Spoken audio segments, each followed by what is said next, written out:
In 2018, as I was walking around the forest where I live here during Lent, towards the end of Lent, and I'm thinking about the most extraordinary life, the most extraordinary week in the life of Jesus, from Palm Sunday to Easter Sunday, I wrote the following verses. I called it an ordinary walk.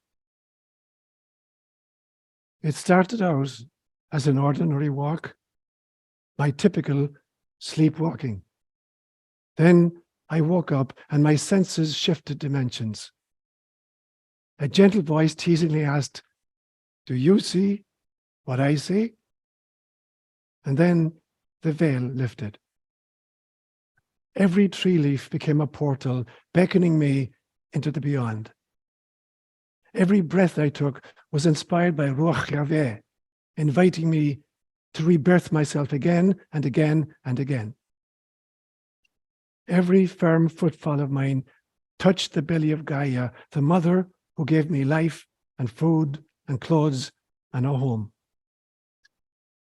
Every shallow little puddle became a mirror of the sky, showing me the heavens miles above me.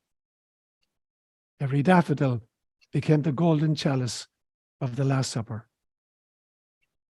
Even a fallen, long dead, rotting tree trunk became a sapling that once waved in the wind as he walked the dusty roads of Galilee, speaking of the Father to the God-hungry peasants. Every plodding donkey on the way thought nostalgically of the time when he bore the fleeing family into Egypt and later the triumphant Messiah into Jerusalem.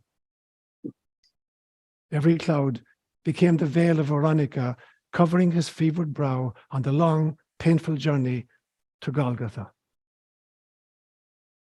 Every large stone became a brother of the one which afforded Jesus the privacy of the tomb, making it a thin place for 3 days as he readied his body for resurrection.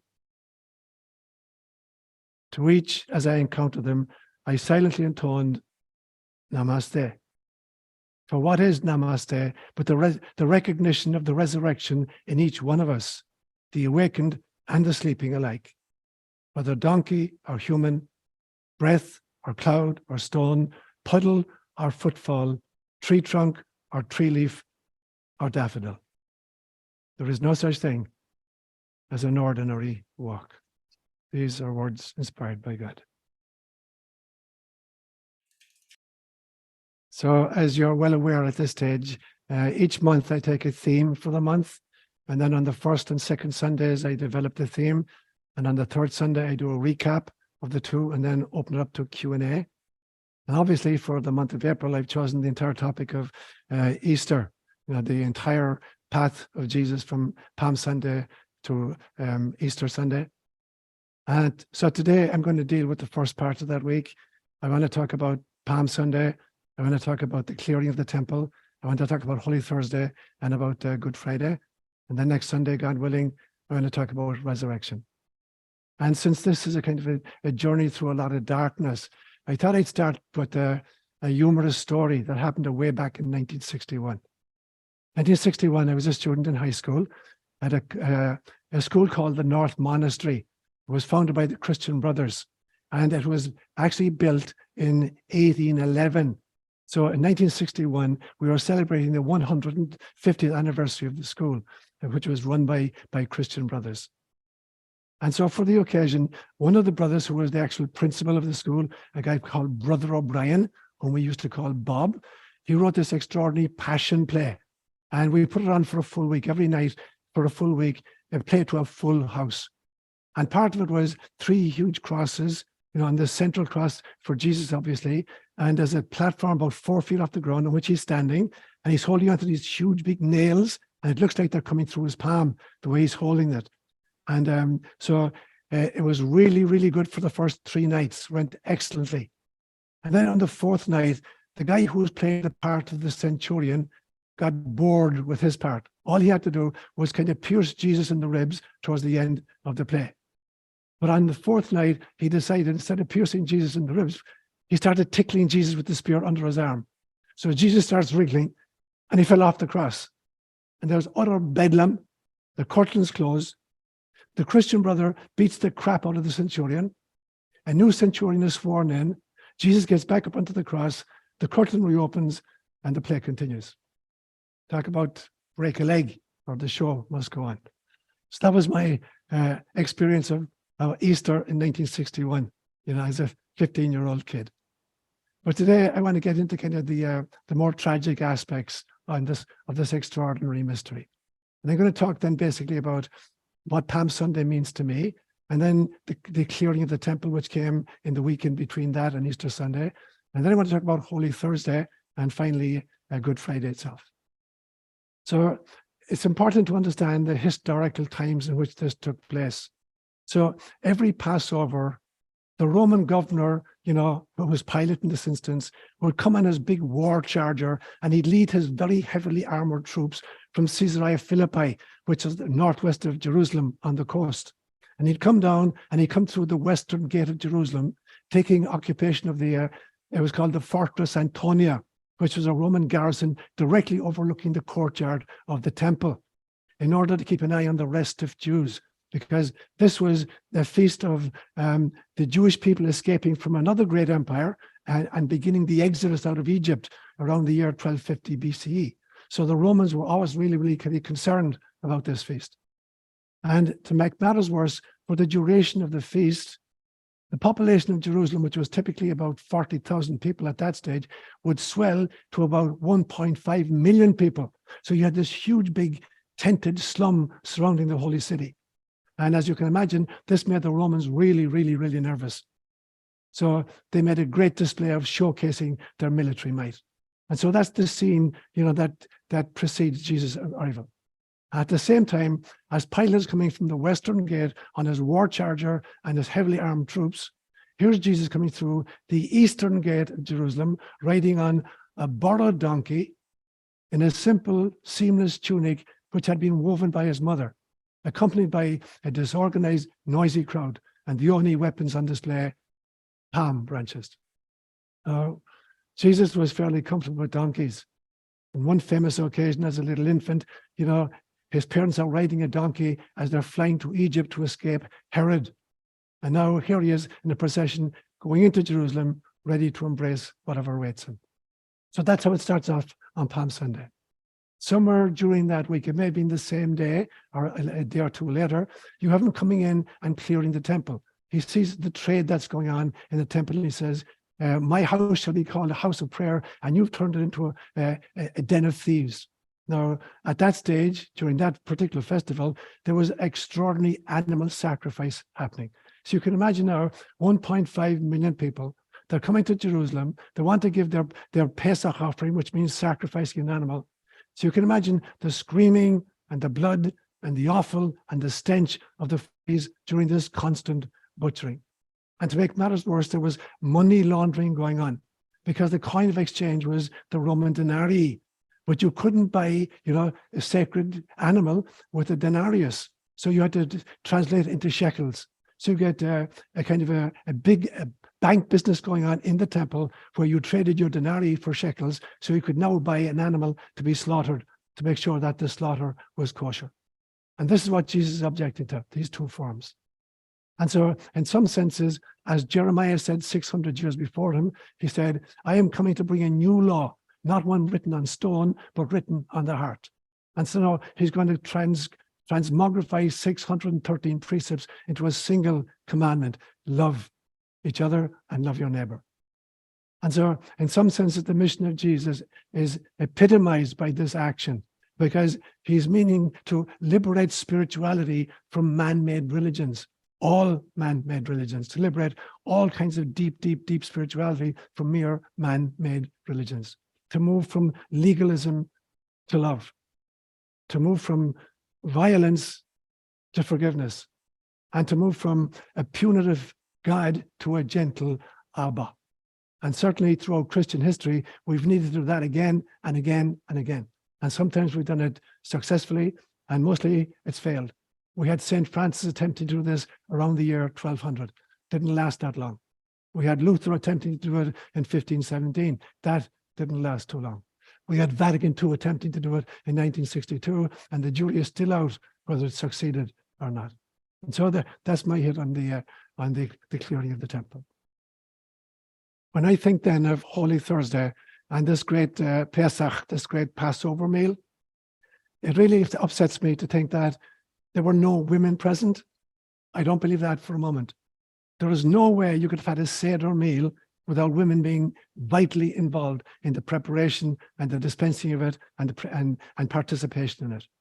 It's like trying to imagine Christmas without a woman or Thanksgiving without a woman.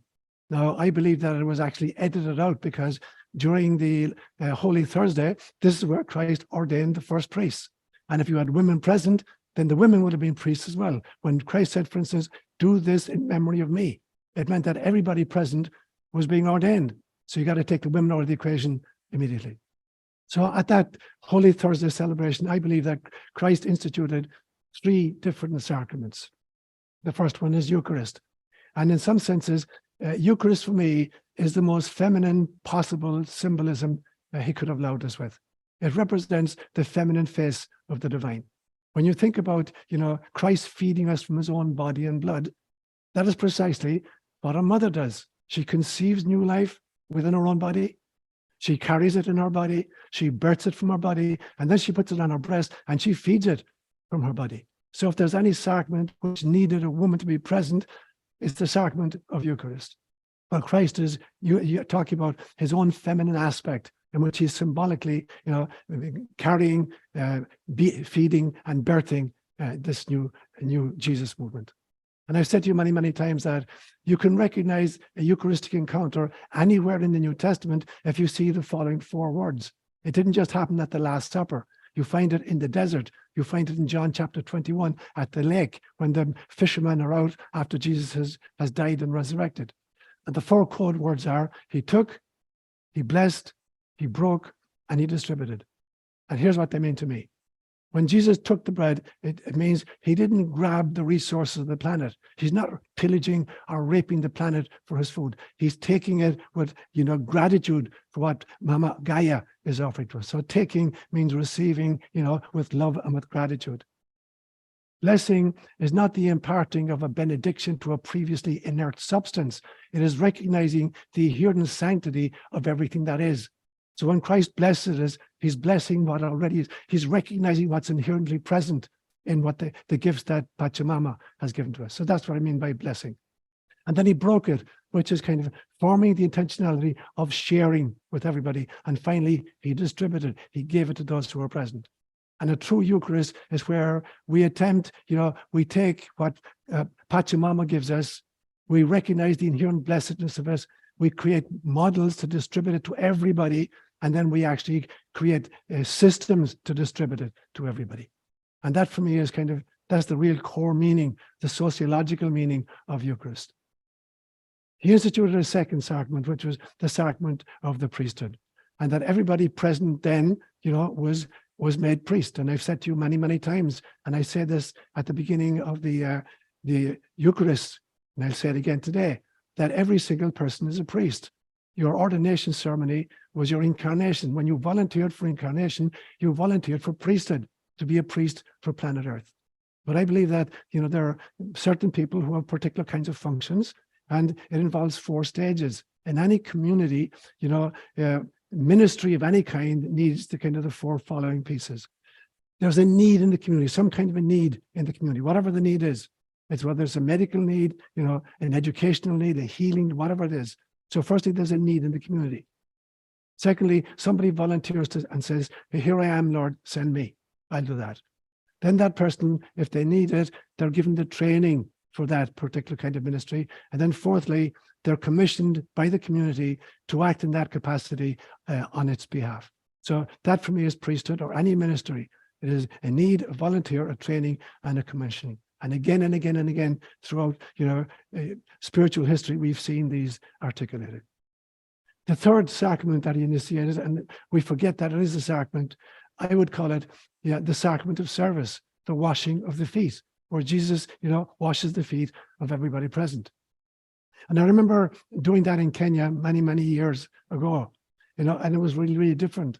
When we do it here in the West, it's a kind of a symbolic service where, somebody comes up, dips their foot into a basin of water. They've been really, really careful to manicure their nails before they come. And so you're given this pristine foot, put into warm water, and you wash it symbolically. It wasn't like that in Kenya.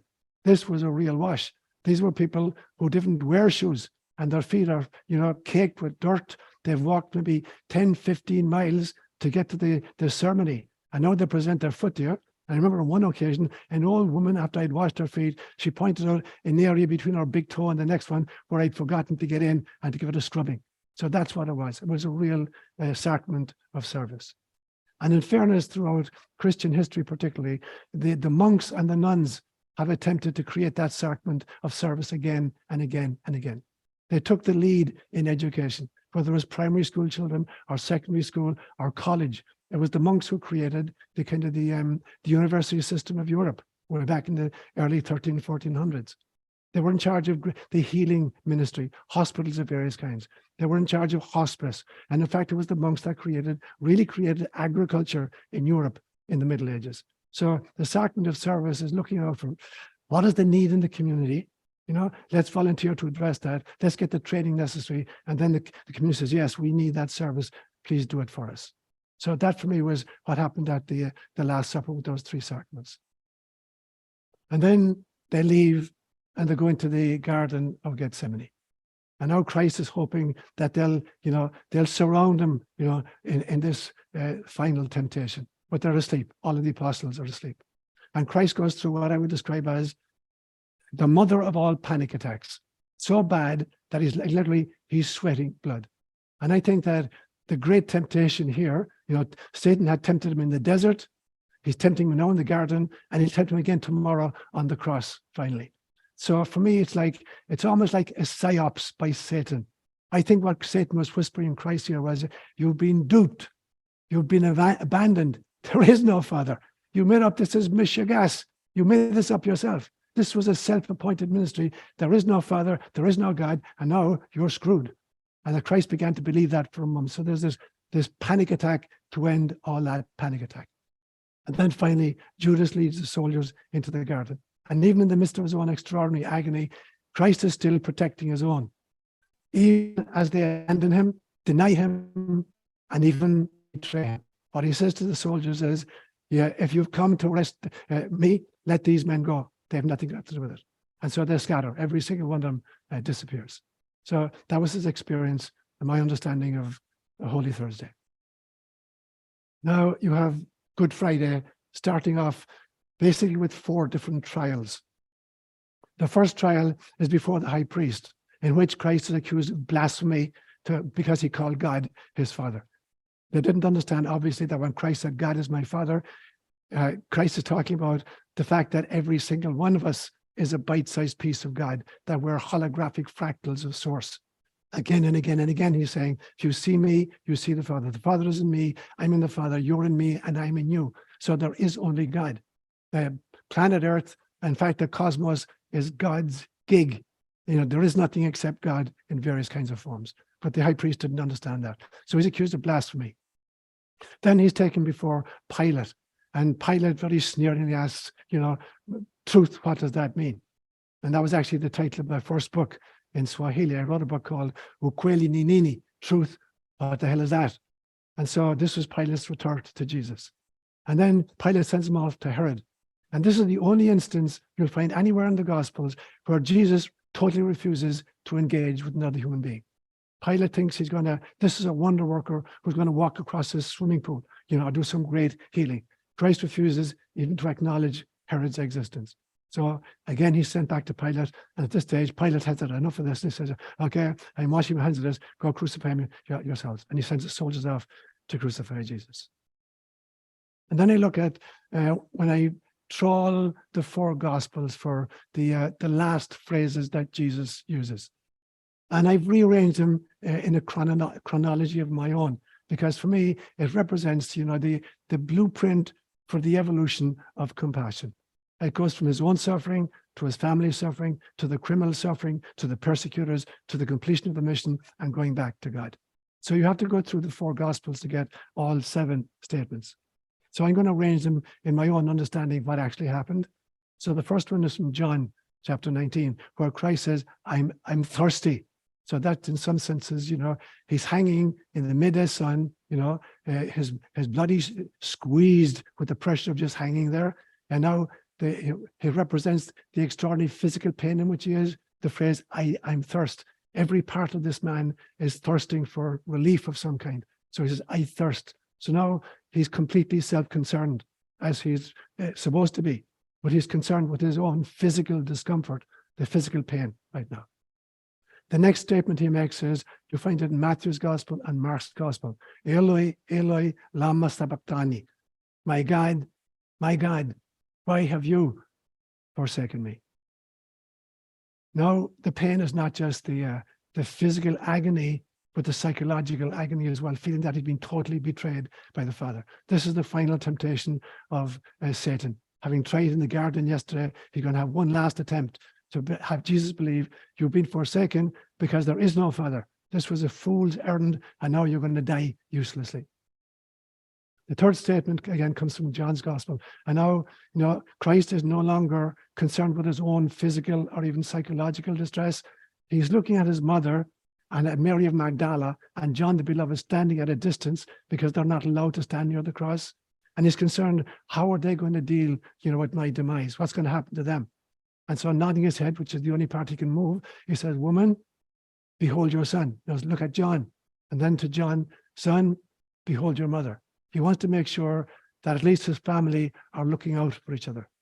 And so now he's shifted from self-concern to concern for his family. And then the next piece you find in Luke's Gospel, where one of the thieves says to him, Lord, remember me when you come into your kingdom. And Christ says, truly I tell you, today you will be with me in paradise. Now, the interesting thing is that only happens in Luke's Gospel. According to Mark's Gospel and Matthew's Gospel, both thieves are abusing Jesus. Only in Luke's Gospel, you get one of them repenting and asking Christ to look out for him. So now, whatever it is, he's shifted from a focus on self to focus on family, and now focus on fellow suffering. And then he shifts down to those who are actually persecuting him. The crowd who were shouting for his blood, the soldiers who were playing dice for his garments. And he says, Father, forgive them. They have no idea what they are doing. And then they don't. And then in John's Gospel, you have, it is completed. I finished the mission I set out for, 33 years ago. And then ultimately in Luke's Gospel, he bows his head, he says, Abba, into your hands I commend my spirit. And my sense of that is, it was more like Christ said, here I am, Abba, hug me. He badly needed a hug after such an incarnation. Now, the interesting thing is, if you only had read Mark's Gospel and Matthew's Gospel, there's only one statement about what Jesus said on the cross. My God, why have you abandoned me? So if you hadn't read John or Luke, you'd be convinced that Jesus died in despair. His last and only utterance was he felt that God had abandoned him. When you look at it, if you were only reading John's Gospel and looking at the crucifixion, you would see that there's first a focus on self, then a focus on the family, and then a focus on his Heavenly Father. If you only read Luke's account of it, you would see that Luke focuses completely on forgiveness. That's all Luke deals with, forgiveness. The forgiveness, of the mob, the forgiveness of the thieves who were crucified with him, the forgiveness of the soldiers. So Luke is focused completely on forgiveness.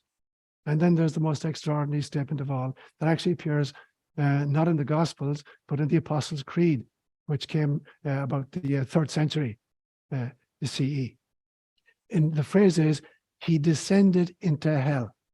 Now, this is an extraordinary statement. So according to the Apostles' Creed, not only did he die on the cross and be buried in a tomb, he descended into hell. So how do you unpack that statement? For me, it means that Christ was willing to experience the darkest, deepest, densest separation from source possible, and to infuse even that area with the light of Christ consciousness. So his job wasn't done, when he just became a light for the world.